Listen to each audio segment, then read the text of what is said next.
Sarah here with Autoimmune Tribe. Trying a little different scenery with you guys today. These are going to be our couch chats, I think. Actually, I forgot to shut the door. My boyfriend's sleeping, so let me go shut the door. You guys hop on.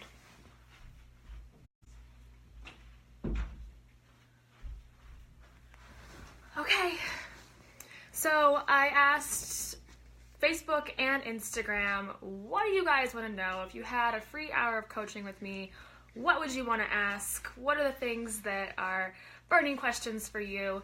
And I got quite a few questions, so I'm going to go through a few of them here. First, Misty asked, what inspired you to get your group started and how did you gain your audience? So, I was pretty miserable in my full-time job. I was underpaid. This is a story that I kind of told for the first time in my master class last week.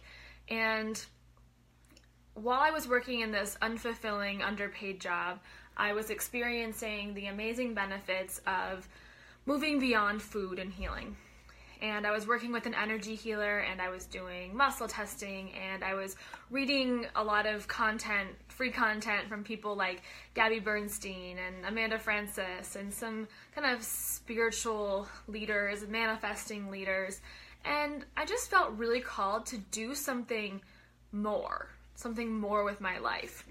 And I was a woman with autoimmune disease, am a woman with autoimmune disease, and I did a lot of research, I did a lot of Googling, and I looked up autoimmune blogs. This was like, I guess AIP had kind of just come around with Mickey Trescott and Angie Alt and Sarah Ballantyne, but that really wasn't a big thing yet. And so when I Googled autoimmune, I got the most boring, dry, like black and white crap, and it was all published by men, all of it, everything I found. And no one was talking to women specifically. And I've definitely begun to open up more of my audience, so I speak to men and women. However, there is a greater proportion of women who do struggle with autoimmune disease. So I was like, this is super boring. And I decided to just go for it and put my own weird unicorn spin on healing autoimmune disease in a really holistic way, going beyond food, talking about spirituality, talking about limiting beliefs and all these other principles that you don't hear about at your doctor's office. So that's a little bit of what inspired me. And then of course my own just healing journey, which I've talked about many times, and you guys can go read and hear more about on my YouTube channel and my website. So part of Misty's question was also, how did you gain your audience? But then Megan also said, yes, how did you gain your audience and followers and keep them? So I'm going to answer those two questions together here. So this Facebook group that I'm live in right now started with about 20 people. That was my mom and my sister and my best friends, and then basically anyone else I knew who had ever said that they struggled with autoimmune disease, or had, not even that they struggled, that they had autoimmune disease. So I added them to the group and I just started posting consistently. And I didn't sell anything in the beginning. I just posted mostly inspirational content and some educational content, some recipes, you know. I just started posting. The interaction was pretty low in the beginning, but a lot of my Facebook group followers also came over from Instagram because I do host a lot of exclusive and more in-depth content on this platform compared to Instagram, just because of the way the platform is set up. I can do these long live videos, they stay saved in the group, I can write longer posts and people actually read them. So some people started to come over from Instagram, and I made myself as easy to find as possible. Part of doing that was including autoimmune in the title of the group, so that my niche audience, which is women with autoimmune disease, could easily find my Facebook group, okay? And then I also posted in other Facebook groups when and where it was allowed. So I would comment on people's questions, answer people's questions in other groups, and invite them to my group, again, when appropriate and when allowed, because there's a lot of rules in Facebook groups. We don't have hardly any rules other than be nice and respectful in this group, but a lot of Facebook groups have a shit ton of rules. And so you do have to be careful about that. I've gotten kicked out You guys have gotten kicked out of 2 Facebook groups. I kind of want to name them. One was an adrenal fatigue group. I laughed. I had to laugh. I didn't get any warning. I got a DM that said, you have been removed from this group because I posted one of my blogs, and sharing content was allowed. It was like, I think it was my blog on stress, like 18 ways to reduce stress in your life. And one of my 18 ways included essential oils. And then I was like, hey, if you want these oils, just I embedded a hyperlink. Bam, I got kicked out of that group. But that's okay because I like my group way more. So another tip too for maintaining people in your group, inviting people in, is I like to kind of give people on Instagram, because my following is about 10,000 on Instagram, whereas I think there's almost 800 of you in this group. So I give people a taste of what they would experience in Facebook on Instagram, so that makes them want to come over. And then I also am really conscious and intentional about responding to all of your comments, answering all of your questions, showing you all support, because you chose to be here. You don't have to be here, and I want you to want to be here and to keep coming back and to feel like this group gives you something of value and worth. Another way to really increase engagement in your group is to ask questions or do polls, and these are wonderful ways for me to learn about all of you and to do some free market research, and to also just ask general questions just to start conversations. Because if you're only posting, say you're hi Sammy, say you're a doTERRA wellness advocate, and you only ever post like diffuser recipes in your Facebook group. Well, it's not starting any conversation. You might have 100 people who see that recipe, but like maybe 2 of them like it, and there's no reason for them to comment on it really, right? So it's not that I don't ever post recipes and things like that in my oils group, but I try to incorporate that into also questions, ways for people to interact, asking, okay, if you're going to post this diffuser recipe, I'm also going to ask you, do you have these oils, or what are you diffusing tonight, right? What are your favorite diffuser recipes? That's just as an example for oils specifically. I also stuck to just 1 to 2 platforms in the beginning, and I didn't try to do it all, right? There's so much social media. There's Twitter and is Periscope still a thing? I don't even know. YouTube and Instagram and Facebook and Pinterest, right? All of these things. And I guess I kind of tried to do it all in the beginning, and then I was like, whoa, I can't do this. So I have like a handle within each of those platforms, but I don't show up there all those places. I show up on Instagram every day in my story. I post 3 or 4 times a week on Instagram, and then I show up in my Facebook group every single day as well. So just sticking to 1 to 2 platforms, really showing up big there is one way to grow your audience within that platform and let people find you there. Giveaways are another way to pull people in, and collaborations with other coaches, and especially if you can collaborate with someone who has potentially a larger following than you, then obviously you're exposing yourself in your collaboration to a lot of other people who may also be interested in you and then start to follow you. I tried to do, in the very beginning, I did some interviews and podcasts as well to be interviewed by those people. There's a lot of podcast hosts who are looking for people to interview, so you can actually be active and go and try to secure those interviews and let people ask you about what you do, and then their audience is also going to see you, and then you get to pitch yourself at the end and say, and I have this Facebook group, or go check out my website, or on Instagram I'm at Autoimmune Tribe. But the way to really maintain an audience is to give them what they want. And they want to feel, number 1, inspired. So I hope you guys feel inspired when you come to Autoimmune Tribe Facebook group, right?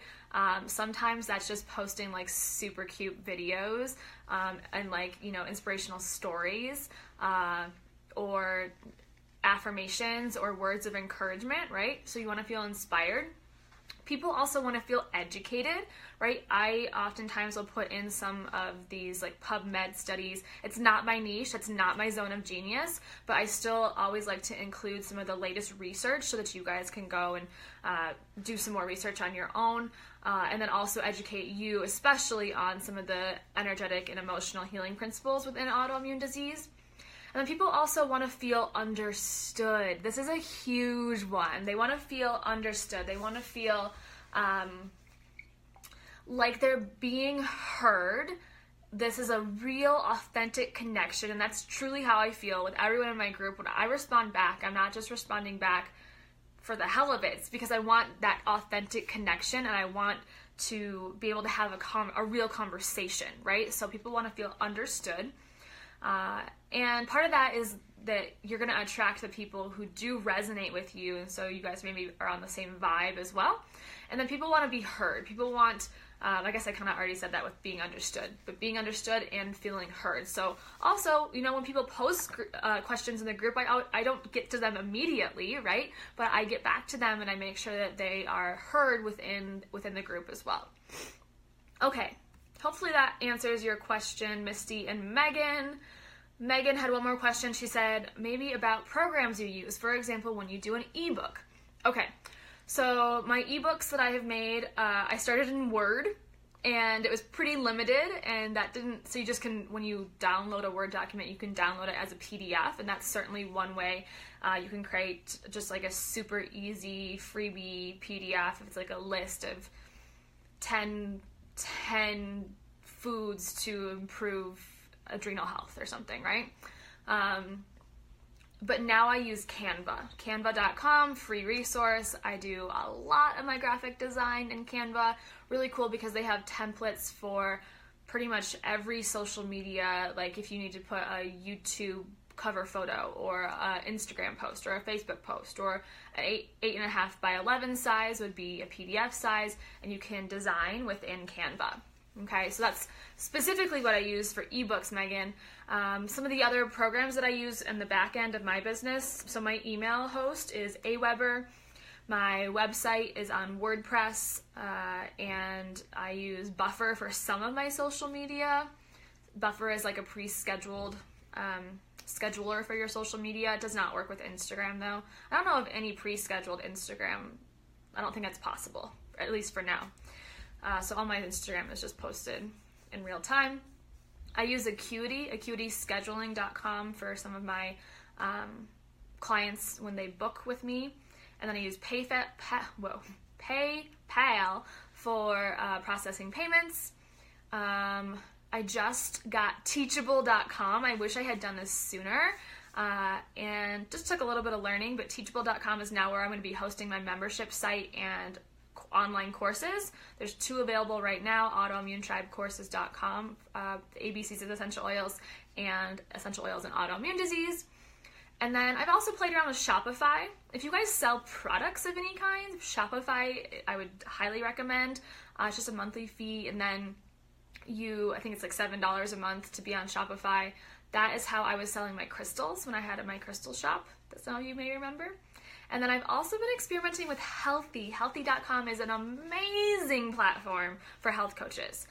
It's definitely more geared towards the health coaches that are working with people with food specifically, meal planning, even weight loss. Yeah. But I think I'm going to start to utilize it as well because I'm pretty impressed with their platform. Okay. We've got 2 more questions. If you guys have any that you think of that are joining me live, go ahead and post those as well. But Laura asked on Facebook, how do you manage your schedule to honor your need for rest and self-care along with running a business? Right? This is one of the most challenging things as a woman with chronic illness, autoimmune disease, and being an entrepreneur, right? And I still have a side job. I still teach yoga for joy because it does make me really happy. But that is something that I have battled a little bit with, struggled a little bit with. Building your own business is not easy. If anyone tells you it's easy, tell me their name. I want to know about it. But it also doesn't have to be hard, right? Like, I let go of things, letting everything be hard. That was like one of the things I let go for this year. Like, doesn't all have to be hard. It can feel joyful. It can feel like there's more ease. And so to do that, I listen to my body. And I usually only have 1 to 2 client calls per day. And when I feel tired, I rest. And when I feel inspired, I create amazing content, because when I'm in my zone of genius, when I'm in that inspired high vibration place, that's when I create the best content. So if I'm not feeling it, like, I'm probably not going to create that day. I might catch up on some other things. And then I tune into my intuition throughout this whole business making, creating, founding process. Really listening to your intuition is probably like my biggest tip there. But I also try to turn off on the days that my boyfriend has off. So we have a weird schedule at this house. I just close the door, and then the bedroom door is closed too, so hopefully I'm not waking him up. I think he has earplugs in. He sleeps during the days. I work during the days. We see each other, we have dinner together, and then he goes to work. So we see each other, for every day, but it's just like usually a quick blip of time. And then he works all day, all night, Friday, Saturday, and Sunday. So he sleeps Friday, Saturday, Sunday during the day, which means that we typically try to take Tuesdays and Wednesdays as our weekend. And most of the world is up and moving and doing things, right? Not that we're not up and moving and doing things, but we're not necessarily working and sitting at a desk on Tuesdays and Wednesdays. I'll still take some calls, but I really try to set those days aside to spend with him. So my point is here, boundaries, right? And I do believe in the beginning that it's important to message everyone back and to make everyone feel like they are being heard and understood on your social media. However, it does not mean that you have to message them back immediately. So, you guys can think, if you've ever DM'd me, I may have gotten back to you immediately. It might have been 24 hours. If it was like buried in my message requests, it might have been longer, but typically I try to respond back within a day or two, but not right away all the time. If I'm sitting at my desk and I'm like, oh yeah, I can easily answer this question or DM this person back, or it's, a launch and it's about to be my cart is closing for a program, yeah, I'm going to message you back because I am on, I am there, I am present.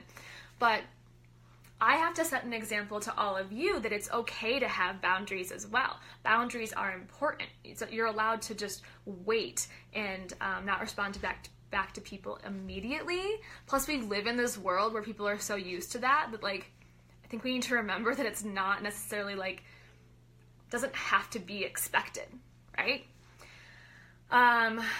I also take baths every night, and that just helps me cleanse my energy, reset my body, protect my energy, keep my vibe high, keep my energy high as I take that rest, take that self-care. I also have daily rituals that I do. Cool? Okay, last question, unless you guys, I'll check here in a second on the comments to see if you have any, but Molly's Lazy Mom, I love this.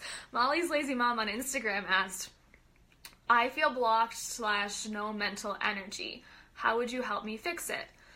Excuse me, just a second, guys.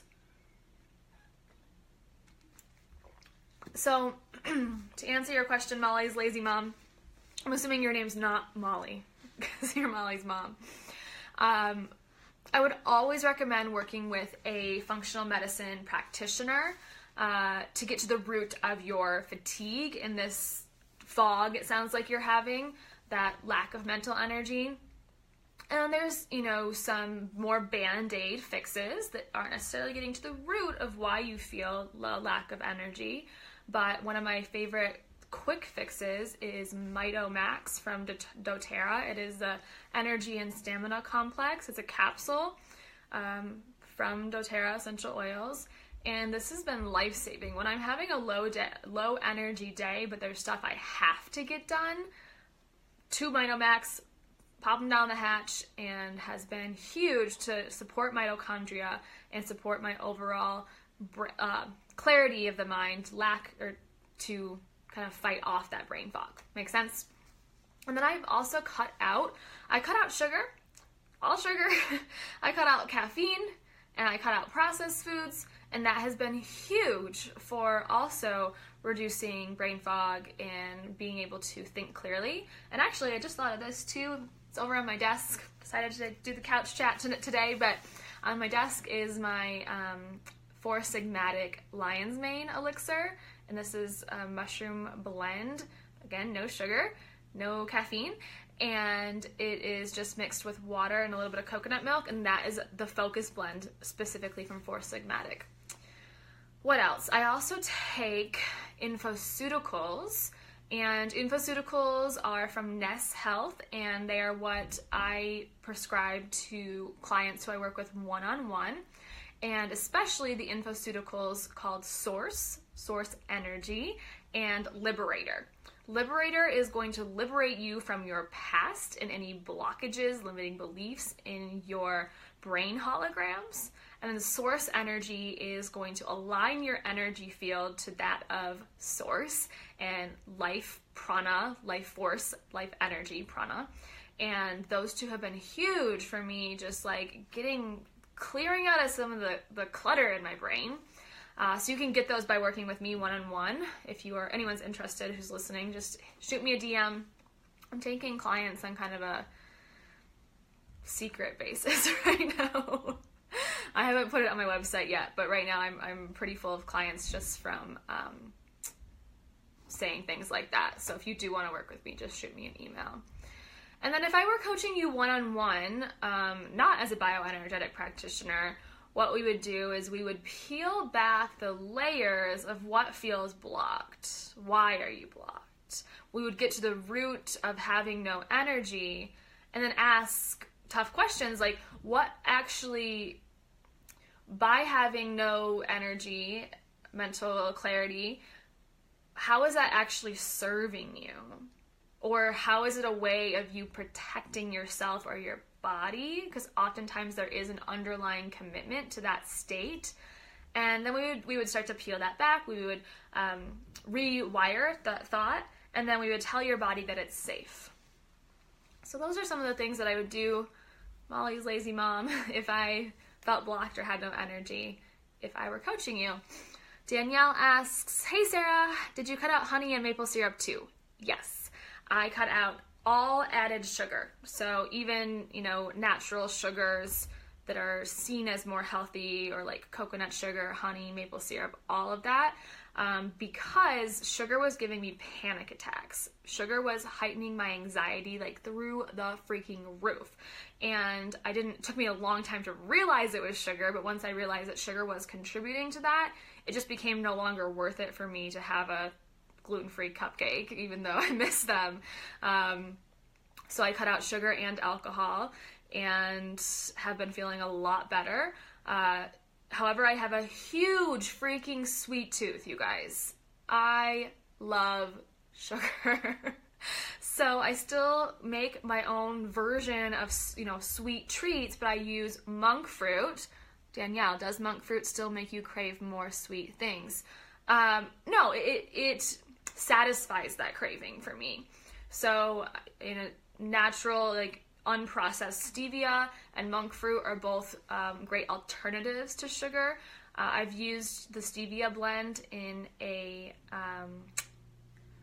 I think it was for my birthday, and I was like, I want a freaking cupcake for my birthday.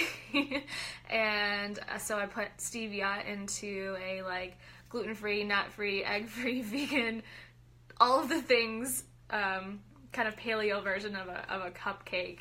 And I even made some frosting with a little cocoa powder and then coconut manna, cocoa powder, coconut manna, and coconut oil. And that was really good. And then some monk fruit in there, or stevia. I can't remember what I used in the frosting.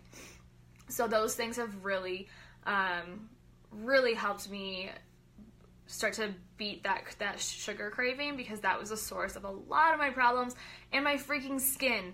If you guys just go look back on YouTube for 8 months ago, 9 months ago, a year ago, and some of the videos I posted, you can see, I wasn't necessarily hiding it, but I tried to cover it up, but you could still see the breakouts that I was having in my skin, and it's gotten a lot better. There's something else I was going to say about that. Yeah. Oh, just that for me, sugar is such a trigger, and I know that also because of some of the lab tests that I've had done. For example, I saw that I had not specifically Candida strain of bacterial overgrowth, but I had bacterial overgrowth that just wasn't Candida, and then parasites and fungus, these things that were, you know, feeding off the sugar in my body, and then like the parasites poop, the bacteria were also eating that, and so it's just a spiral, right, that sugar was feeding into and became not worth it for me. And my word of encouragement for all of you is that you can do it. We can all stop sugar. You guys, I'm like I have one of the biggest sweet tooths of all my friends and family, except for my dad, and I cut out sugar. So if I can do it, I know you guys can do it too. If you desire, right? If you feel like that's something that you want to try. So, I think that's it. Any other questions, you guys?